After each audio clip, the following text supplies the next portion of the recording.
समझदारी वाली बात तो यही होती कि आप इस चीज़ को अपने यूट्यूब पे नहीं डालते। तो ठीक है, जब वो पूजा अपने बेटे को फीड करा रही थी तो वो व्लॉगिंग ले रहे थे। व्लॉग में उन्होंने ऐसे ही व्लॉग लेकर उसको अपलोड कर दिया। पता नहीं उन्होंने एडिटिंग की या नहीं की, सचिन मनीषा ने, इसके लिए हम कुछ नहीं कह सकते हैं। खूब बारिश बरसी, खूब बारिश में रील्स बन गई, जैसे कि बारिश का वेट कर रही थी रील्स के लिए, क्योंकि ऐसा मौसम बार बार नहीं होता है। और ये देखो, ये जो घड़िया है ये भी टूट गया रील्स की वजह से, क्योंकि रील्स था उसको शूट करना था उसकी वजह से। और मैं काफ़ी हद तक भीग चुकी हूँ, देखो मैं भीग चुकी हूँ। और अब मुझे चलना है, चल के बस अपने स्नान करती हूँ दोबारा से। और अभी हल्की हल्की सी बूंदाबांदी सी हो रही है, देख सकते हैं आप, बिल्कुल हल्की हल्की सी बूंदाबांदी है, ज़्यादा नहीं है। और ये देखो, तो बिल्कुल जितना मेरे से हो सका उतना मैंने रील शूट कर लिया है। रील्स आएंगी आपको इंस्टाग्राम पर, आप जाइए वहाँ पर जाके देखिए, फॉलो कीजिए, अपना ढेर सारा प्यार दीजिए, और कुछ कुछ रील्स आपको और भी मिल जाएंगी। तो मिलती हूँ आपसे नीचे जाके क्योंकि अभी बहुत ज़्यादा गीले हो चुके हैं बाल, बहुत ही ज़्यादा। अब मुझे सिर वॉश करना पड़ेगा, पर सैटरडे है तो सिर्फ पानी डालूंगी, शैम्पू नहीं करूँगी, शैम्पू करूँगी कल, और नहीं तो फिर ना गीले कपड़ों में दिक्कत हो जाएगी। तो इनको चेंज कर लेते हैं। और इस रील्स के लिए मुझे नहीं पता था कि अभी दोबारा से बारिश आएगी, क्योंकि सुबह बारिश होकर चली गई थी।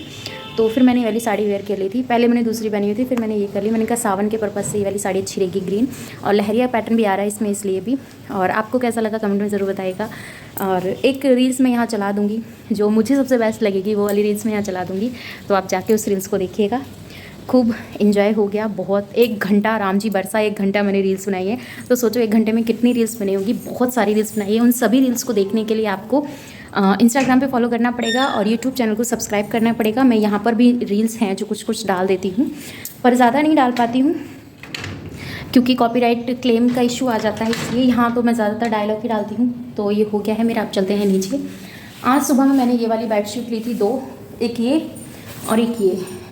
तो इनको पानी में धो के निकाल दिया है, ड्रायर कर दिया है, जिससे कि अब ये सूख जाएंगी जल्दी से। मैं लेती हूँ टॉवल और चलते हैं नीचे, बहुत देर हो गई है।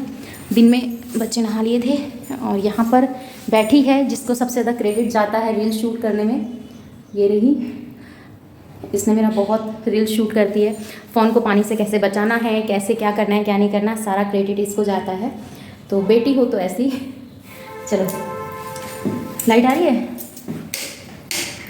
तो चलते हैं अब नीचे, क्योंकि हाँ लगा दिया मैंने, वो चेक करके आएगी, क्योंकि इसमें से ना बंदर आ जाते हैं फिर निकल के नीचे, इसलिए।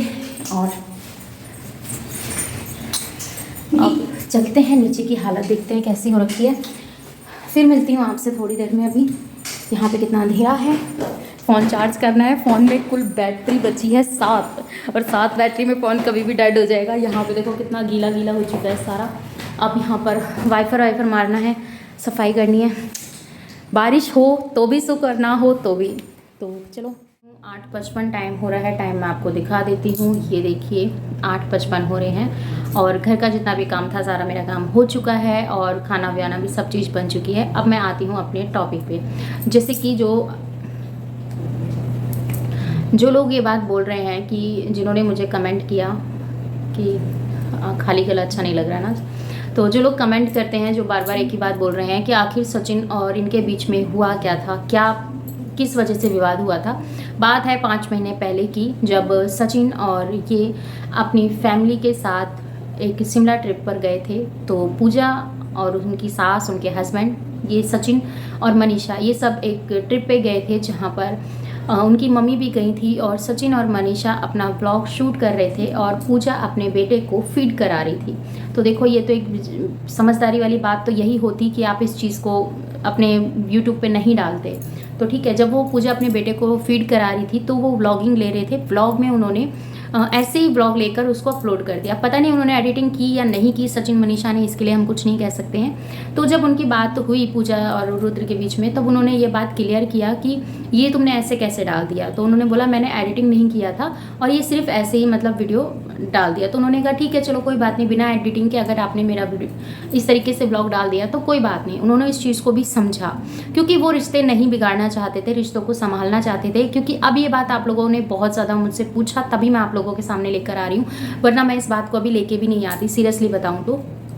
और क्योंकि ये टॉपिक मैं आगे नहीं ले जाना चाहती थी, आपके बहुत ज़्यादा कमेंट थे, हमें पता नहीं चल रहा है क्या हुआ था क्या नहीं हुआ था, तो मैं आपको बता देती हूँ। ये थी इनके बीच की लड़ाई, जो कि आप जिया सासवत और इनको सचिन के मामले में जो चीज़ें हुई थी उसके बारे में भी आप लोगों से बात करूँगी। पहले मैं पूजा की और ये बात क्लियर कर देती हूँ।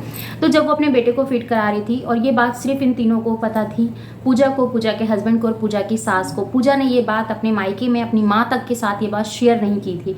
तो जब उसने अपनी तरफ से किसी को ये बात नहीं बताई, तो फिर वो बात लीक कैसे हुई?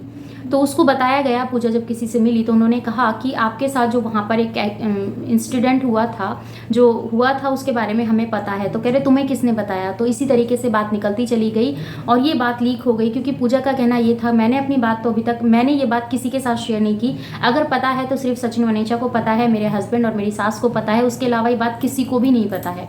और वो तो छोटा सा बच्चा है, वो क्या ही बोलेगा, ठीक है। तो ये बात जो लीक की गई इस वजह से लीक हुई थी, और ये बहुत बड़ी बात थी कहने के लिए। अगर हम दोस्ती या रिश्ते को तोड़ना चाहते तो वो रिश्ता तभी टूट जाता जब हमें इन चीज़ों के बारे में पता चली। उनके मन में मनमुटाव ये हुआ कि चलो कोई बात नहीं, ब्लॉग भी डाल दिया, उसकी भी उन्होंने सोचा कि चलो ठीक है कोई बात नहीं, एडिटिंग नहीं किया होगा, जल्दबाजी में ब्लॉग डल गया होगा, तो उन्होंने मान लिया। पर ये बात जब धीरे धीरे आसपास जो उनके फ्रेंड सर्कल है उनमें बात गूंजने लगी, घूमने लगी, तो जाहिर सी बात है, क्योंकि ये बात सिर्फ 5 जनों के अलावा और छठे को पता नहीं था, और ये बातें कैसे बाहर निकलने लगी। और उन्होंने ये बात भी कही, जिन्होंने ये बात कही कि हमें ना उन्होंने बताया था, और बहुत हंसी ठटोले करके ये बात हम लोगों के साथ शेयर की गई थी। तो ये थी इनके बीच में लड़ाई की वजह। और अब चाहे जो भी हो, अब इन सब का मैटर सॉल्व हो गया है, और मैं आगे से यही प्रार्थना, मेरा यही वो है कि अपना आगे से ये अपनी दोस्ती को इसी तरीके से बनाए रखें। कोई भी ऐसा मोमेंट हो तो उसको कैमरे में कैप्चर ना करें। अगर गलती से हो भी जाता है तो एडिटिंग का उस टाइम ध्यान रखें, क्योंकि आपके लिए बेशक वो चीज़ें मायने नहीं रखती, पर सामने वाले के लिए वो चीज़ें बहुत मायने रखती हैं, क्योंकि उसमें कहीं ना कहीं एक इज्जत है, घर की इज्जत है। और व्लॉगिंग करते हैं तो इसका मतलब ये नहीं होता कि हम घर की इज्जत को समाज में लाकर तार तार कर दें। तो इन चीज़ों को समझना चाहिए। तो ये थी इनके बीच की बात। और उनके बाद में सचिन और जिया सासवत जी के बीच में जो भी हुआ था वो तो आपको पता है, नहीं पता तो मैं आपको उसमें भी थोड़ा सा बता देती हूँ। और फिर इसके बाद प्लीज़ मुझसे इस बारे में मत पूछिएगा। वहाँ पर ये बात हुई थी, ये एक यूट्यूबर्स की शादी में, उस यूट्यूबर के भाई की शादी में गए थे। वहाँ पर उनके हस्बैंड की तबीयत थोड़ी ठीक नहीं थी, जिया के हस्बैंड की, तो उन्होंने अपने बेटे को, क्रियांश को सचिन की गोद में दे दिया था, जिससे कि मनीषा को वो चीज़ें बिल्कुल भी पसंद नहीं आई। उन्होंने कहा कि तुम अपने बेटे को, मतलब रूडली होकर उन्होंने बोला। एक अगर प्यार से बोलते तो भी इंसान समझ लेता है, और दोस्ती होती किस लिए है, जब आप रिश्ते निभाने गए हो, नए रिश्तों को बनाने गए हो, तो वैसे ही वो रिश्ते बहुत नाजुक थे। तो उस टाइम पर जिया के साथ मनीषा का जो व्यवहार था वो बिल्कुल भी अच्छा नहीं था, उसके चलते ही ये बात बढ़ती चली गई, और फिर बढ़ते बढ़ते इतना टाइम हो गया जो कि इसको इन सब चीज़ों को ख़त्म किया है। तो मैं आपको बताऊं, अमित किट्टू ने इस विवाद को ख़त्म किया है। और बस अब आगे से यही हम लोग प्रे करेंगे कि इनके बीच में कभी मनमुटाव ना आए, और ये आगे जाके हमें वाईटी पर दिखाई दें, तीनों एक साथ पहले जैसी दोस्ती इनकी बनी रहे। मिलती हूँ नेक्स्ट वीडियो में। यही थे इनके बीच की मनमुटाव जिस वजह से हुए थे, दोनों के बारे में आज मैंने बता दिया। बस इसके आगे आप मुझसे मत पूछिएगा, और मैं इससे आगे आपको नहीं बता पाऊँगी, क्योंकि जो भी बातें थी सब मैंने आप लोगों के साथ शेयर कर दी कि इस वजह से इनके बीच में हुआ था मनमुटाव। मिलती हूँ next video. Bye bye, love you, thanks for watching. जय श्री कृष्णा, राधे राधे। अपना और अपनों का ख्याल रखिएगा, दुआओं में मुझे याद कीजिएगा। और अगर किसी ने भी मेरा इंस्टाग्राम फॉलो नहीं किया तो इंस्टाग्राम आईडी है ये रानी राठौर 4182। आप जल्दी से जाकर इसको सर्च कीजिए और फॉलो कीजिए, और अपना ढेर सारा प्यार कीजिए। मिलती हूँ नेक्स्ट वीडियो में। Bye bye, love you, thanks for watching.